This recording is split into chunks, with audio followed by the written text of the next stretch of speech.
Middle Tennessee is known for a rich cultural heritage, particularly in the music and the arts. One of the key cities in the area is Murfreesboro, which has earned its nickname Bucket City. Murfreesboro is home of Middle Tennessee State University, which plays a pivotal role in fostering artistic talent and promoting music education. Bucket City Mouthwash is a podcast that focuses on the artistic community in Murfreesboro, Tennessee, and the broader Middle Tennessee region. The podcast serves as a platform to highlight the stories and projects of local artists, providing them with an opportunity to share their experiences, insights, and creative endeavors. We apologize for the loss of quality in this episode. We experienced difficulty with the raw audio and video files, but we're able to salvage it enough to be able to share. Hope you enjoy.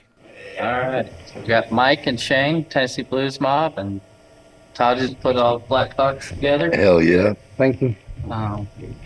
So I'd like to talk first about recent shows. Talk about the Handlebar show. How do you think that goes?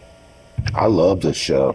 Because, you know, the guy, Tony, that runs Handlebars, he's really trying to do something different, kind of expand it a little bit and do more like we see out of town, like in Daytona, like when we played at Boot Hill, and so kind of taking those ideas and then incorporating them more into the local scene, you know, with more bands from out of town, you know, more eclectic lineup instead of the usual bands that kind of run through, which I love all those bands, and some of those bands are included too. But cover bands, we had cover bands at that last show.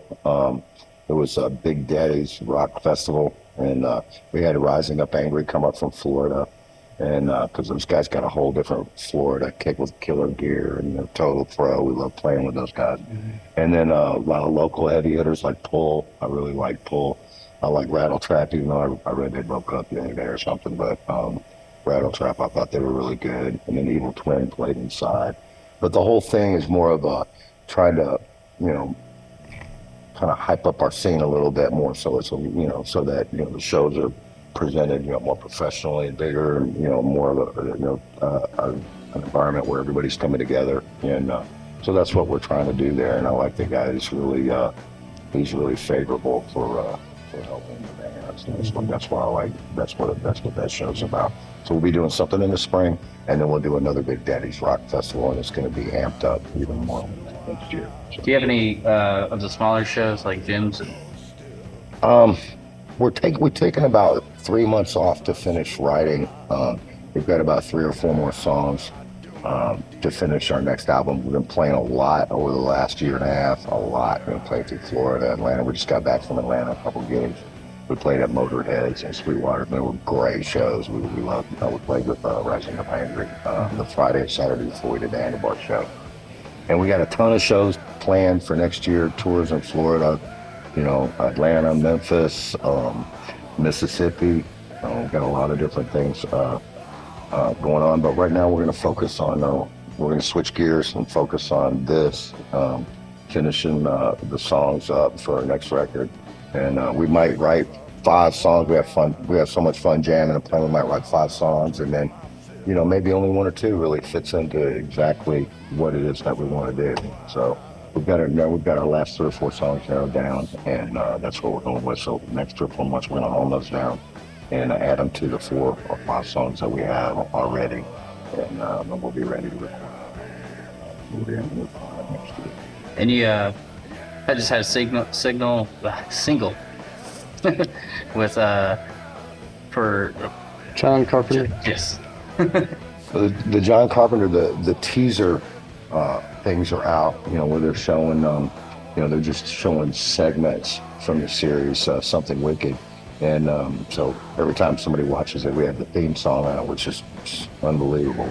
And then we have another song that's backed up. And I'm getting ready to have a meeting with him, the producer, Reed Ridley, here from Murfreesboro. We don't know him, but love him. He's a great guy. And we're going to meet with him and come up with a plan exactly, you know, a plan of attack that we both understand. Because, you know, it is John Carpenter. It's not like we can, you know, we have to wait for the right time. So we've got a song called Something Wicked. Something Wicked is the theme song, yeah. And then I'm Still Running is the song that they suggested we release a single with, and then we've got recorded in our studio, but we're going to be recording it again on our next record, and And I'm not sure exactly when the release is going to come out, but we're going to meet next week and get a good time. We're really fortunate to have the opportunity, so we're just trying to play our cards right. So let's time travel a little bit and talk about where'd you guys start, like you and Shane start playing in Murfreesboro? I guess during COVID. Well, I mean, like, Oh, well. Shane goes back to the. I go way back. Shane goes back to Unsound and Now the Never. 7 Mike Days goes to back Buy. with War Within. That's where I know these guys from. I played with War Within with the drummer Scott Mincey that we're playing with now, and then Shane played with Yeah, Scott with 7 Days Divided, and Damian and with Now the Never, like a Doom he thing. played with Terry, a couple of bands too. Yeah. And Damian played with a couple of bands. And I played in a band called 7S7 with Damian back in like 2000. So, we've all played in various groups for 30 years, long time. So for us, it's pretty much automatic. We played it like a one-mind thing that happens really quick. Mm-hmm. So, you were talking about playing back in like 1989 with the Ballistic Whiplash. yeah. There you go. Yeah, we played at the Borough in 19. I was in a band called Peace Cry. We played with Ballistic in 1989 at the Borough, and then after that, yeah, that was big crowds, big fun, total decadence. We had a blast. But I like the way that the scene's going now. I like Hot Springs. The Borough was fantastic. Again, Borough was always a good place to get a step up. So, a year and a half ago, we're playing at the Borough. It really helped us get, established, get our stage legs up, get the crowd involved. And our crowd's been just crazy, just good. I mean, we're just thrilled to death with, how fast we've been able to, move forward in the marketplace. And the only reason is because of our home crowd, and that's it. You do a trade out gig with somebody that come to town, they're like, man, we had a great time. All the bands that played that show, they had a great time. Rising Up Angry had a fantastic time. They're like, man, this is what it's about. It's a real biker bar. Handlebars is a real biker bar. So, checkbook biker bar. Big difference. It's a different kind. I like playing both, but it's a big, it's a different kind of experience. Speaking of Ballistic Whiplash, we're going to try to work something up, having Tennessee Blues Mob and Ballistic play together. That would be awesome. Yeah. That would be awesome. And I need a T-shirt, man. We'll get on it. Buzz, Travis. We'll get Buzz and Travis. I need a T-shirt, man. I can't believe that. Look at, show me your T-shirt. This is older than some kids that we run with. I need this. Is from the 90s. Literally. This is Travis's artwork. Yeah. I had it at one time. Sure. I had 2 of them. This is the one that survived. I had one of every print of their shirt, and 3 or 4 of them got stolen, but I have 5 left, so we were wanting to choose from them. Choose from those shirts. I got the long sleeve that says Life in the Rough. I really want them to revamp that one. Yeah, fuck hell, you. Yeah, so Todd, I was wanting to talk a little bit about what you were talking about earlier too with Michael Astor. You talked about the Borough, so I just wanted to maybe share some of that history of how you knew him, how you knew him, and so I watched the Borough. Mike Lassiter and Josh Cope grow up in a band called Skulkin with Christy and Chris years ago. And these little kids, we would come out of a show at the Borough. We'd be downtown at 328 coming out, and these kids would be passing out flyers to their shows, which they were underage. So worked the show, got them in at the Borough, and Carrie, our friend Carrie, was bartending. And another guy that worked with us at Light and Sound Design poked a hole in one of the CO2 lines and got them banned from there after playing their first time, really good show there. So it took me another year and a half to get the Borough to let them back in there. But I've been watching these kids grow up, and they turned out to be fabulous people, amazing parents, and musicians. But Mike, I've watched him and his bands and really supported him, and he called me up, and which he's played on stage here with Ballistic, and called me up, and I wanted him to start helping with the local bands and doing some video shoots and utilizing this place. Called me up and asked if they could come discuss shooting a video with his children where he rewrote part of Alice Cooper's School's Out song so it could be kid friendly and shown in the school. and they came here and shot part of the video, and Mike did a super great job. Looked great. With effects and everything. The children, they did a great job, and I'm so stoked that he did that and got that out there, and people are seeing it now. And it was such a privilege to let him come do that. We really hope to be doing some live stuff here, man, because the stage looks incredible. It's total professional. Once a roadie, always a roadie. I started out in construction, and Buzz Gibson said, come with me. So I went to a place we called LSD, fourth phase. Oh, yeah. Worked my way down into Atlanta to PRG and rigging and stuff. So It's a good time out here in the fall with the fire pit, yeah, door open. we're getting ready to do that. It's like I do not know audio, so I'm trying to learn audio. But when I have somebody set in stone that can come here and help me do it, I'll plan anything I can with 2, 3, 4 bands, whatever, and work with the local bands and get them on and off and utilize this place and make something happen with the local scene, because this is more like an underground kind of setting. The band Sky High once lived here. I moved in, literally started tearing up the stage when I helped David move in, and it's like from there I soundproofed the walls, the ceiling, and I've had a lot of help come in. Actually, Josh Cope came in and put the granite down for me.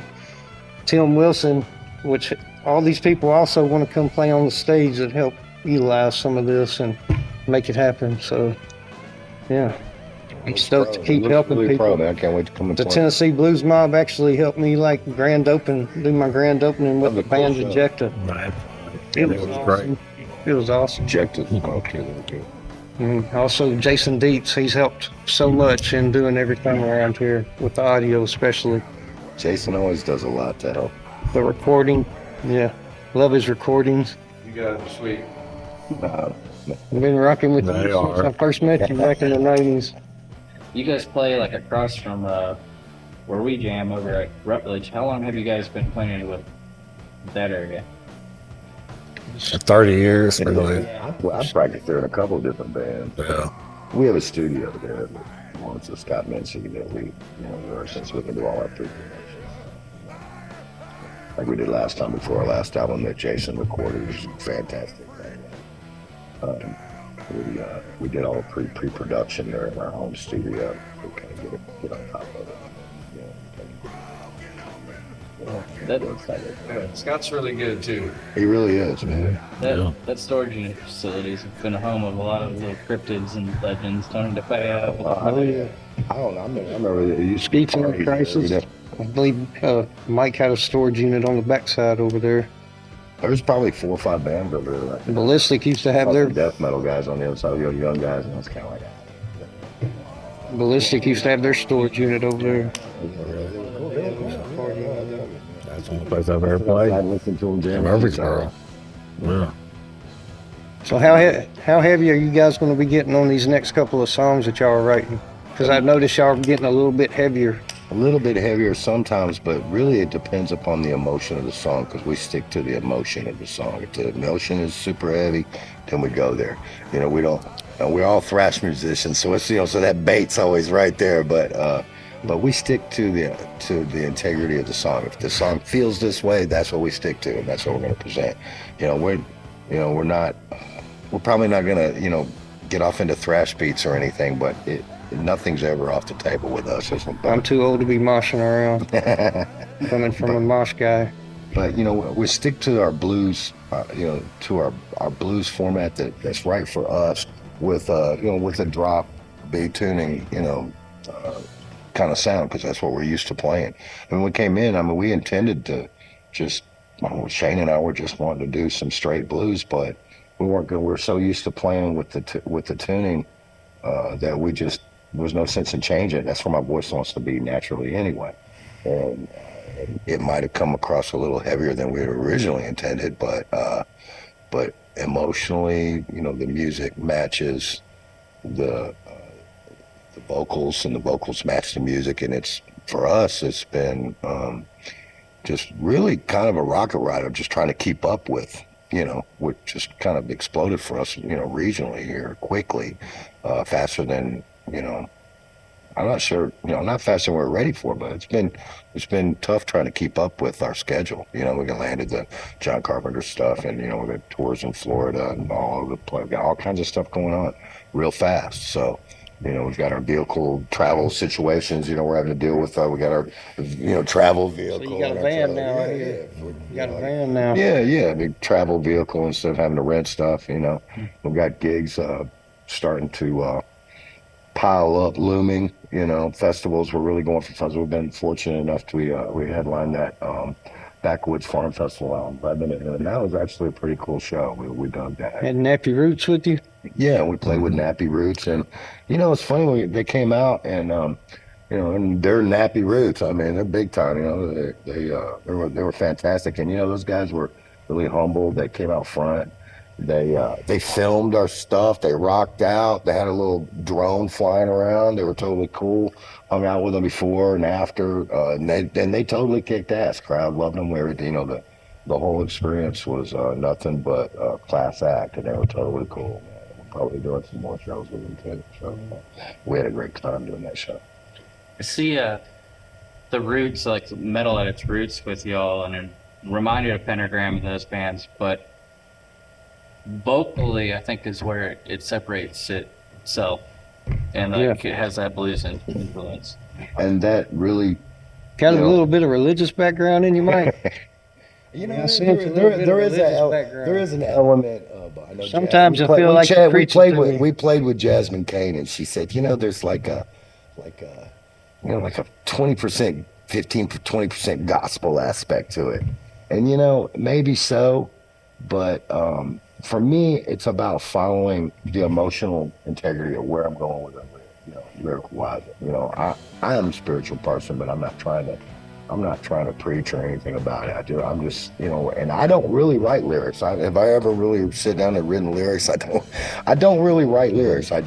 Shane plays, and I just open up my mouth and sing, and then we take the ad libs, and then all of a sudden it falls into it, and I'm like, this one part I'm kind of haunted by, and it keeps coming up, and then I just allow the song to build based upon what he does, and then he reacts off what I do, and I react off him, and the rhythm section, Terry, they're automatic. Terry's kind of the glue, but those guys are just automatic. They just follow. They know exactly what we're doing, and so we just stick to that format, and that's what works for us. So, and I might even add, I've got songs that we recorded with Jason that I'm still ad-libbing lyrics, and I'll have Terry singing back up going, man, what usually looks like, what the fuck? I'll change sometimes if I'm feeling a different lyric for that day when I'm singing it, I'll sing it, So all the lyrics are ad-libbed until they fall into the right place with the song, and then we hone them down from there. And then sometimes, I'll write some fill-in lyrics if I'm feeling it, or I'll just write down ad-libs that we've recorded in rehearsal. And I'll say, that line right there is really sticking with me. But sometimes, I'm flighty. I might go off with something else, so I just pin it down, and then that's the lyric. Music really can find its place just as well in a house of Motorheads as well as it could in a cathedral. Absolutely. Right. That's absolutely right. Sometimes maybe even more so. I'm going to see Samantha Fish October 10th. That's cool. Yeah, that's cool. So, since Marshall died, who are y'all looking forward to help y'all manage the band? We've been working with quite a few people, and we're just kind of. Which I know that was a really hard hit on. Well, yeah, it really was. It was a really tough hit. Marshall did a whole lot for us. We played. We're still going down avenues and doorways that Marshall opened up, and we're just trying to make the best of each one, trying to be wise about the decisions we make. But for us, with our forward progress, we're moving along exactly at the pace that we want to move.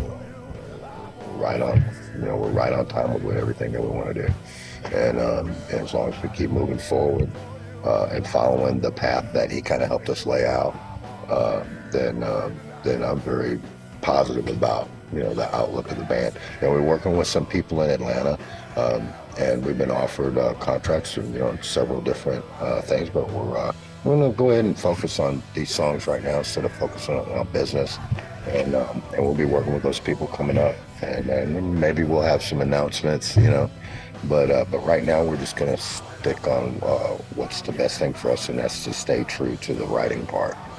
So we're just gonna keep our heart involved in it and not get so involved in business that we kind of get lost, you know. Todd, are you going to be traveling with them?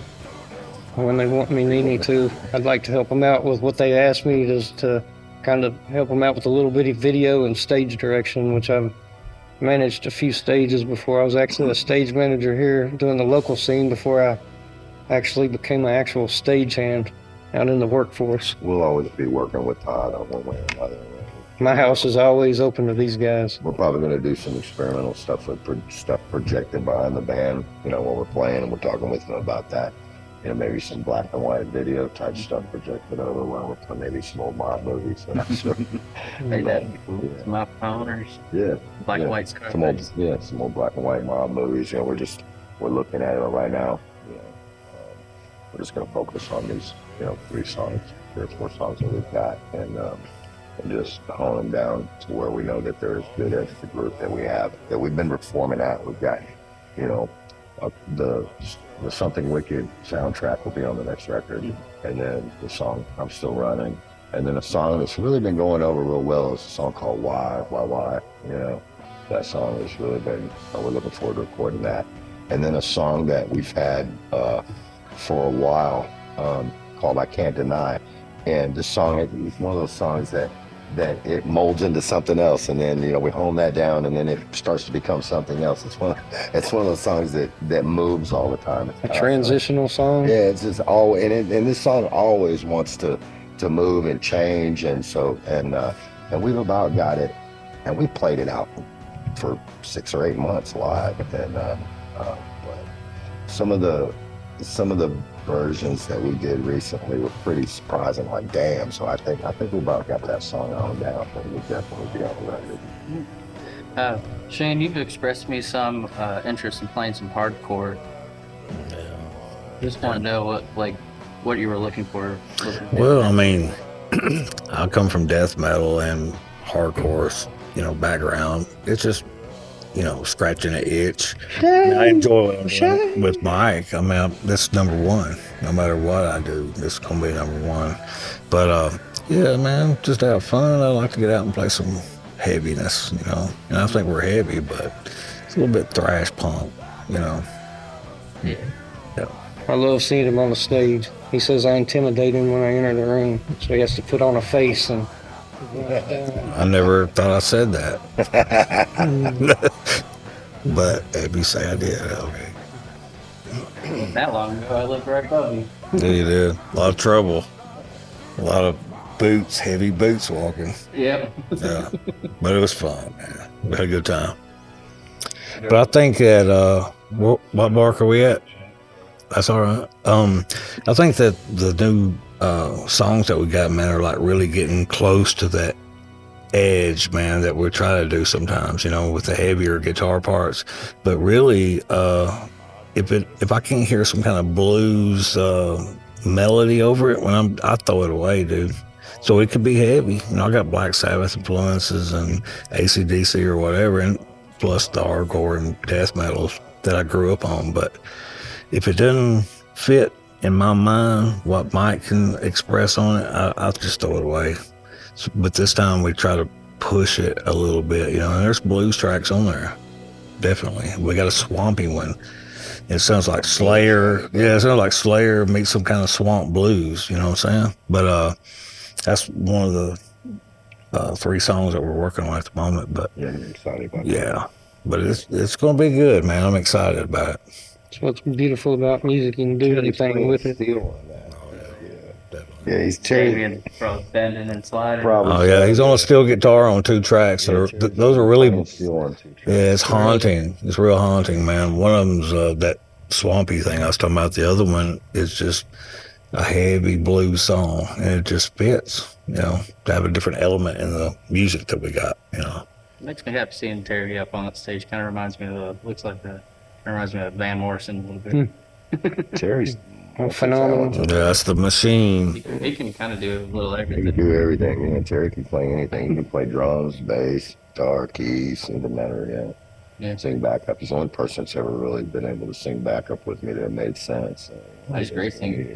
I didn't meet Terry through music first. I met him in MTSU. He was in one of my classes. I just remembered the name, and then I booked one of his bands that he started off in while we were going to school. Cause it's like, hey, you're that guy. And I'm like, hey, yeah, I know your name from hearing it in class. I mean, Terry put out 12 albums in 1 year in 12 different genres. I mean, phenomenal. Oh, yeah, he did do that. Phenomenal. that's fucking ridiculous. Yeah. I can't even hardly comprehend that. But it's amazing. Call me. Call me.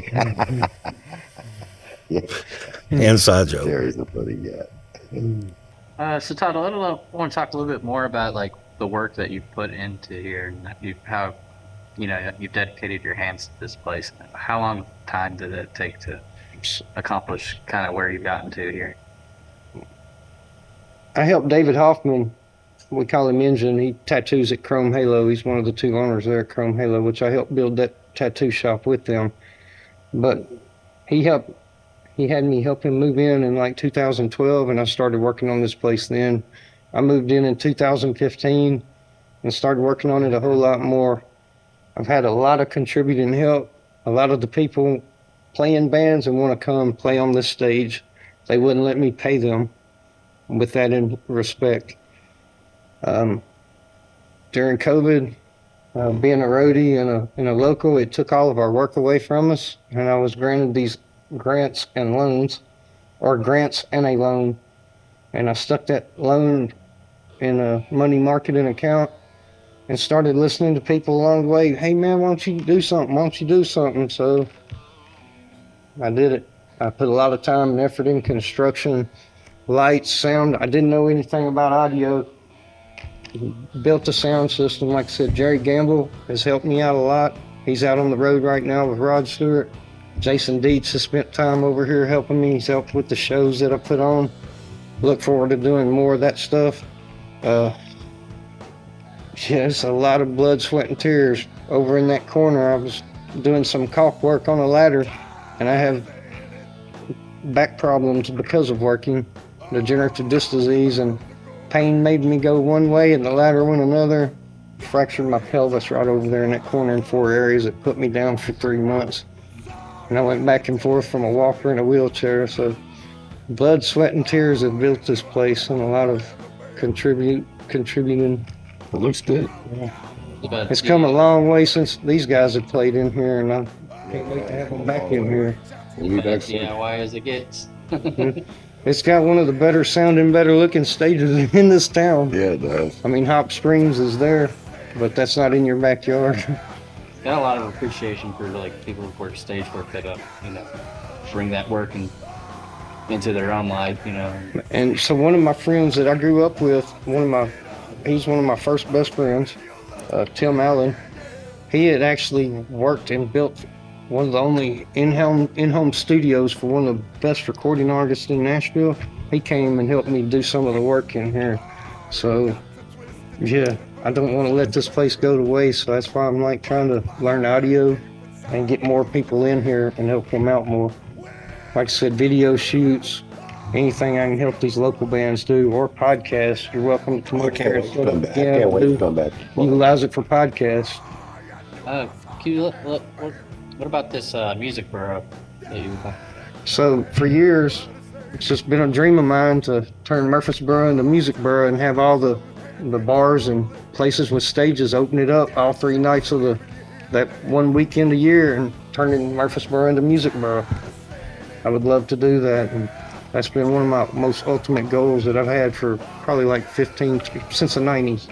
It got into me in the 90s, wanted to do this, and Borough Fondue's kind of like that, cool like that, but yeah, it's just something I wanted to do, is turn Murfreesboro into Music Borough. I took that and all the work and stuff, my traveling, going in and out of venues.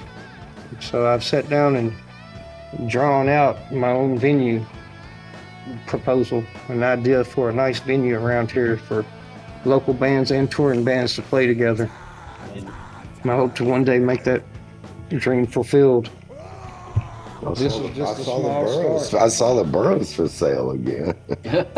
But that place would take a lot of renovation. I mean, he was granddaddy then. That's why he didn't have to. That's my thought of it. Is he's granddaddy then? That's why he didn't have to fix the toilets, do all that shit. You'd probably take $200 or $300 to bring it up to speed. But It was our most favorite dive bar in the United States. That's for sure. And Be cool. hate to see it go, but probably gonna be a parking lot. I tried to get Buzz Gibson on my side to get the building and go from there, but it would take a lot of work to get that shit up Good in money too. codes. No air conditioning. He got mad at me because I brought my own fan one time. I needed my biggest fan. I mean, damn. Sounds like a dog. So what, your merch, y'all plan on, like, because I've had somebody try to steal my hoodie 3 times now. So we're going to do some hoodies. I mean, we're going to get some new merch. We got Tina on this. Yeah, we got long sleeves coming and then hoodies. This soon. So Some mob sexy wear. Sexy shit. I want the long sleeves. That's what I want. So, but yeah, the hoodies. I think a lot of people like the hoodies. Yeah, I want one. You got one of the. Yeah, you got a hoodie, man. I don't even think anybody in the band has a hoodie. People keep trying to steal it, so I was like, throwing it out there. I can't tell you how many. Tina told me that there weren't going to be any more made, so I had to ask this question and kind of get it thrown out there in the mix. It is. It might be a little If different. someone steals my hoodie, what the hell? I only think there was about 4 or 5 of those. We just got them on a whim when we were getting a regular T-shirt order because we're trying to keep up with our T-shirt sales, which our merch sales are awesome. So I am special. Yeah, you are. I wanted one. I didn't get one. Did you? I don't have a T-shirt or anything. I sold my T-shirt. Yeah. We needed that size. About time to order some more. We do stuff. When we did our show here, nobody would take money from me to help my volunteers that help park cars, my security staff, bartender, person that helped me with the food. So I bought all of their merch and gave it out to those people that came and helped. Yeah, that's cool. It's cool. CDs and merch. Spreading the love. What you got to do, get a scene going. Sometimes you got to step out there a little bit. Well, I kind of want to start doing like a Black Fox Fridays where you can come plug in and play. Like you can create a band, just turn it into a jam. Got a lot of them start.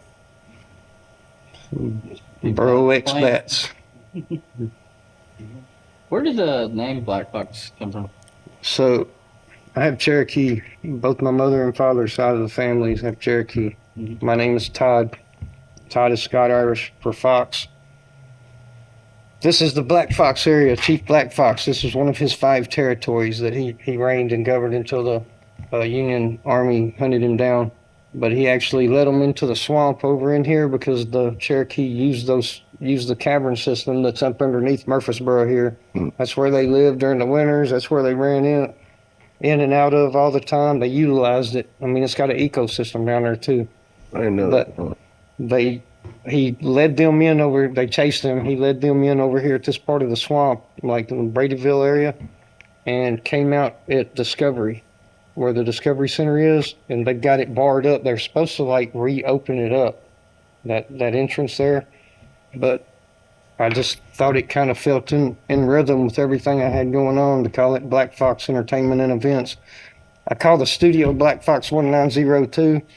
It started out being that because I had homeless people trying to live 75 feet to the left of my driveway, right across the street from my driveway, and about 100 yards into the wooded area, there was like more. I quit counting at like 20 tents. When they flew the drones in and went in and moved them out, there was over 120 tents, and they pulled a big old one of those water reservoirs for cows and horses. And they pulled that in there and were utilizing it as a water source. So I stuck it with Black Fox 1902 so they wouldn't be trying to break in here and steal people's gear and stuff. Because I actually put Guardian Systems. I grew up with the guys that started that business and some of them that worked there. So they gave me a deal and came in and ran the security here to help me keep things secure. That's cool. You know, make people feel safe when they wanted to leave their stuff here. You know. Climb the mountain, oh, get away from yourself. Climb the mountain, yeah, got tired of seeing you wasted. Oh, there's a new tomorrow, skull and crossbones on your wall. Oh, you're out of sorrow, but you crawl back for more.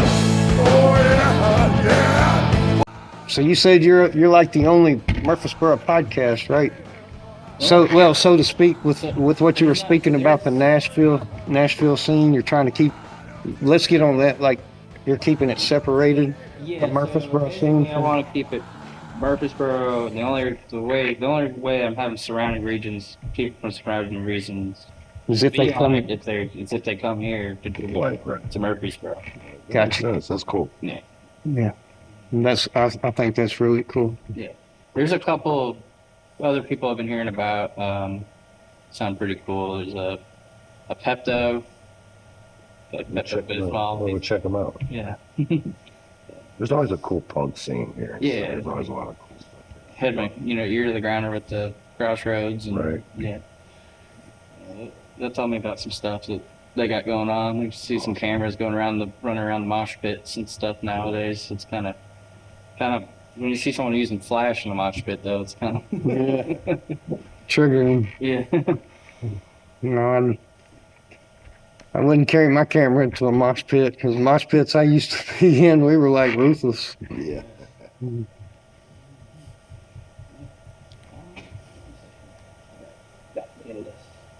We can edit. That's what I was thinking about. Yeah. Eddie. Yeah.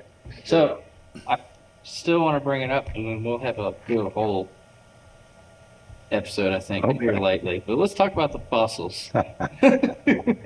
Damian's right now going, damn, man. Blocking fossils last time. I don't know. I started hunting fossils like since I was a kid, and then over the last 10, 15 years, I just got more involved. And I started buying and selling, trading, and becoming an admin on fossil sites, get my education to done more and more. And then it just got, my little hobby got out of control, And then over the last 4 or 5 years, I'm just, I've got it honed down to where I've got a lot of experience. Fought hard for, bought, sold, traded, and worked my way up to, my hobby. And now I've got a pretty good side business, selling fossils I've sold to 3 or 4 museums now, private collectors, and I'm just moving along pretty good. That's what I'm doing. I'll bring, next time I'll bring some big, megalodon shark teeth. And, Yeah, you're talking about like a foot long? And no, the biggest one I ever found was like 7 1/4, and I've got one that's about 6 1/2, so it's about 3/4 of an inch shorter than the world record, and it's a museum quality meg, and it's about, about 6 1/2. No, Where'd you get the that's shark large. tooth? That's a really big. large, yeah. This one came from Indonesia, and then I've get some that I import from Indonesia, and then some that I get from divers off of Florida or North Carolina, and I just kind of buy and sell and trade those. Do you do anything with the Earth Science Museum? They're the only people I know that done fossils in this area. I go there sometimes and check them out, and we've discussed quite a bit of stuff, and I might do some trading with them in the future, but that's a cool place. I like it. They may not.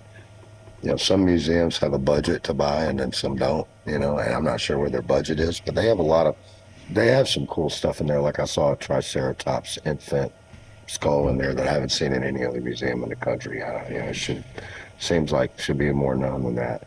And I think the guy that runs the place actually found it himself. Yeah. And I've seen there's quite a few cool things there. Oh yeah, there's like the what we have in common with China. We had the first red panda bear. We have fossils of the first red panda bear. I learned they're there at the Earth Science Museum. Yeah, there was saber-toothed cats there and everything, and mastodon and mammoth and My friend Hamlin said it's the best $8 you could spend. Yeah, I loved it. I took my nephew. He's there. Yeah, I take the kids. I've taken the kids there probably 4 or 5 times. Something. Yeah. because they actually go out and do digs. Near where the recycling place was. Like in the industrial park over there. Yeah. Yeah. Can't wait. Can't remember It's around these. Salem Highway. Yeah, somewhere near New Salem, yeah. It's pretty easy to find. You know, you guys were talking about the Discovery Center. I live right behind there. Yeah. You've been to my house a bunch of times. But that's a really interesting area over there, man. I didn't know there was a cave there, though. The cave exit or the cave entrance, but that's where he let them out. That's legend. You can Wikipedia it, and then it's told in 2 or 3 places around here, but you can actually look it up on Wikipedia. I didn't know that. I want to check that out. And they're doing a whole big development down there now. They're digging some bunch of shit out across the street over there. I'm not sure what they're doing, but they're doing something. So my brother, my brother, before he passed away, showed up with a shoebox. Now I probably had 13 arrowheads of different sorts. Now I have a whole, he brought them in some of the areas that we used to hunt and farm and everything. He's got them bagged up, and that's where they came from. But Oh, really? that's one of my biggest prizes, or my prized possessions. Oh, that's cool. I told him, because he asked me what I wanted out of his belongings that wouldn't go to his sons. And I was like, I'm more Native American than any of us. I want the arrowheads. So he brought me that whole box. The house I've been in for 7 years, literally sit like you can walk out the backyard and walk right into the pond area there, you know, the spring area there. It's right off the back of the house. It's cool. A lot of animals. People, some of that area over there, there's a lot across the street from us, and they should be buying that, preserving that, because there's all kinds of turtles. There's like coyote and foxes. And I've seen foxes and raccoons and all kinds of living up in that lot up there, and they have been for a long time. But if they sell that lot to somebody, they make it a house. It'll really hurt the wildlife over there. I wish the city would buy that. Instead of developing stuff out on the main street, preserve what's behind it, because that's where the nature is. I mean, I've seen coyotes out there that were huge. I couldn't believe it, huge. You know what a coyote is? What? It's the ancestor to the red wolf. Is it really? Mm. I have a red wolf skull that came from Siberia. Siberian permafrost. So we now have 2 on the mountain now, in Chattanooga, one down the mountain. They had a pair of them and they released them, and they've been seen. Well, I saw they had recent sightings of mountain lions in West Tennessee. Mountain bobcats all around here. Panthers. There used to be panthers over, that's why they call Panther Creek, but there used to be black panthers that run around here back in the during the day. Natchez Trace Parkway out there towards. We had a damn mountain lion in Murfreesboro. Yeah. They took pictures of it at that restaurant over by Stones River Mall. Yeah, I remember driving by it. I've seen that. Around on the Greenway. I saw it. Yeah. One night. Yeah. That damn thing jumped out in front of me. Mm-hmm. Yeah, they're definitely here. Well, we got a zebra named Ed. Yeah, we got a zebra. He came by our rehearsal room almost. He was like right in the next parking lot over there. No, I seen shit going on the interstate, man, and I'm like, what's going on now? And literally, there's helicopters flying around, and yeah, hey man, have you seen the zebra? I'm like, what are you talking about? He's like, man, there's a zebra loose, and that's what the traffic on the interstate was doing that day. I was like, it's just stupid. Yeah, he made a big splash. He went viral. He was at the pub drinking a beer. I saw the picture. I saw his toots. Yeah, me and my girlfriend were at the time driving behind that Kroger on Memorial, and there's this peacock right on the side of the road. We just had to stop and stare at it. They're weird. They make some weird sounds. I went out to see my buddy Mike North in North Customs motorcycles. But in his neighborhood, man, there's a turkey that will stop your car and it reaches its head in and checks you out. What do you The get? kids get off the school bus and he walks the kids. I'm not lying. This turkey walks the kids home from the school bus. I was like, Mike, man, I got stopped by a turkey. He's like, oh yeah, man, it does it to everybody. Now while we're on motorcycles, have you guys looked at any motorcycles, getting any motorcycles? Mike don't have one, but his girlfriend does. I just, for me, I've had lots of motorcycles in the past, but I just can't afford laying it down. I just don't want to wreck it. I just don't feel like dealing with it. For me, I know it's. That's what you get a tricycle for, right? I with bikers all the time, and it's just like a certain percentage, that. I'd kill myself if I was on a motorcycle. Yeah. That's just part of it. If you ride it all the time. I should have been a race car driver. I couldn't be on a damn motorcycle. I promised my kids I wouldn't get a motorcycle until my daughter turned 18, but she's 18 now, so I've thought about it, but I'll probably just stick to it. Well, I want one. Yeah. Yeah. What are you looking Like, maybe it's like a bobber. Something like a bob? Yeah, just to kind of tread around by myself a little bit. Maybe get a little bit reinforced bumper on it. Never can tell, but really a bobber. Yeah, outlaw. I got a MQ Kawasaki 440L TD.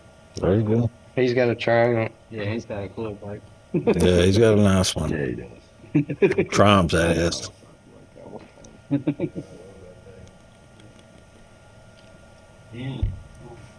Yeah, my dad used to ride. He got hit as a kid. He's always talking about.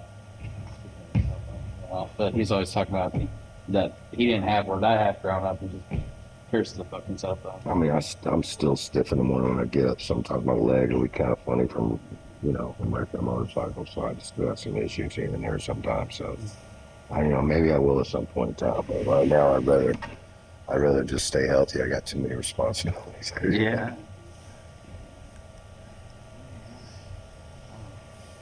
Let's see how about 10 more minutes. Okay. Yeah, 10 more minutes because it's sort of close to an hour. Yeah. So when y'all said y'all were going setting out for 3 more months, so y'all won't be playing around for the next 3 months So we're anyway? not going to play out till February, probably. Gotcha. Maybe sooner, but it would definitely be no sooner than 4 months. Yeah, I did like the show at the Borough with the Unsatisfied. I thought they were really cool. Yeah, they were cool. That was a nice little show. Was that a gym? That was a gym. That was a gym where we utilized my concept. Yeah, they were. I like that show. I like playing it because it was gritty. It's dirty gyms. So your amplifier hat. Yeah. What's up with the amplifier? Well, that's my sponsor. That's our sponsor. So they got cool microphone. He builds cool Yeah, microphone. where's it at? You got one, don't you? Yeah. Yeah, Oh, amplifier. Joe. Joe Johnson. He's a He's one of a kind. one of a kind. He can build them. Best microphone guy on the planet. Okay, he's got one. Hell yeah. And it's got the Mike Phillips setting on it, right? He's got the Mike Phillips sitting That's on it. right. In case he forgets one, or if he leaves his at home, he's got one here.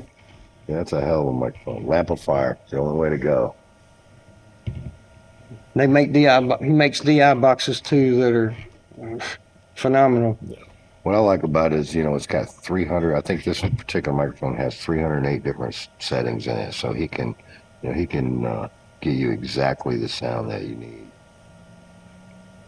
Yeah, it's a cool microphone. I've got a couple of his box mics too that are pretty awesome too. But this is my go-to because it really gives you the sound that that you deliver with. Like a 58, I have to say, okay, I have to think to myself when I'm singing, okay, it's a 58, so I have to adjust my voice a little bit to get the sound that I want. The 58 with this microphone here, whatever comes out, that's what I know it's going to sound. It's going to sound like, and it's phantom power, so it's a little bit hotter. So you don't have a tendency to sing yourself out because you can't hear yourself on monitors. Now you're teaching me a little something I didn't know before we started this conversation. There. Yeah, we could be doing the podcast with one of these. Didn't think about it. Didn't think about it. I showed it to you. But we will next time. We'll invite Joe in another time we do a podcast. And we'll show you. He'll fill in some of that 2-hour time. That guy's busy, man. I mean, he's all. He supports all over us. the place. He supports us. Every single night you look at him, he's at a different festival somewhere, a different show somewhere. Hell of a guy. Nice guy to The talk to. microphone literally changed my whole thing, my whole outlook on singing, man. I don't have to worry about it. Definitely knows his stuff about Because the best microphone is the microphone you don't have to worry about. You don't have to think about. Since we talked about Schizo Crisis earlier, I want to throw out that go listen to Frequencies, the 2Ds. We'll check them out. It's their most recent album. And check out their video, the one Mike just shot and produced and edited. Cool. It's got his little girls in it doing School Is Out cover by Alice Cooper. It's amazing. The little girls are truly amazing in it. I know, that's a cool video. It's a funny video. It's cool. Any ideas for Tennessee Blues Mob music video? Yeah, I really think that it needs to be live video, and I think we're probably going to do a whole bunch of live stuff here with Jason and Todd here, because that's been the plan for a while. We just had to focus on getting these songs out, and probably in the next few months we'll probably be over here recording some. So we'll just check with everybody's schedule so we can get, because our band really needs to be seen live, and you can get a decent sound at a club, but still you have that club thing going on with here. We know we've got a board here. We've got Jason, who's a total pro when it comes to sound, and we got a cool facility. Todd's like the best as far as facilitating everything. So thank you. I mean, really, you are totally professional, brother. I mean, I know the whole deal, do it yourself stuff and all that stuff, but really when you come in here, this place looks total pro. It doesn't look like some guy acted together. Right? This place looks total pro. So I can't wait to do video here, and they need to see us live. I mean, we've got great stuff on YouTube from different shows that we've done, but we need something with a really good tight sound quality, or something that's a little bit more professionally done, and I think that we're going to be able to get that here. So we're going to experiment with that and see what's going on, and then we're going to also experiment with projected images and stuff. And as soon as we get done with these next 3 or 4 songs, as soon as we hone them down, then that's what we'll be interested in doing. So, we may do stuff from our first record, and may do stuff for, just all new stuff on this record. I'm not really sure.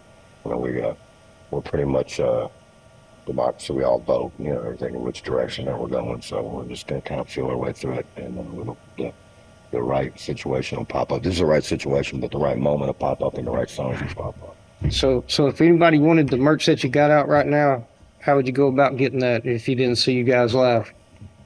Our merch sells like crazy, so I know we're getting ready to re-up some of the t-shirt sizes. So would they get in touch with Tina? Would they go to Tennessee Blues Mob website? How would they? We're getting ready to open up a website, but for us, it's like our merchandise has been selling so fast that it's kind of hard for us to keep up with. Why put it online when you're going to sell it? Because I've had some people ask me. I was like, well, I mean, because that's why you see me buying a bunch of stuff at the shows, because I'm turning around and giving it to people. That's awesome. I had one or two people ask, so I just thought. I mean, like our CDs, we went through our first run of CDs, a couple hundred, we went through them in 3 days. 3 days. I mean, that's fast, And then our second run, I think we got about 60 or 70 left or something. And then, but the T-shirts, couple different styles. But Tina's the one that she's like the. Who is Tina that we're talking about? She's the merch czar. She handles all of our merchandise. She's Motorcycle Tina to me, because that's right. what my mom nicknamed her. Right, she handles all our merchandise, and she's really good at it. She's a big supporter too of the band and fan club. Yeah.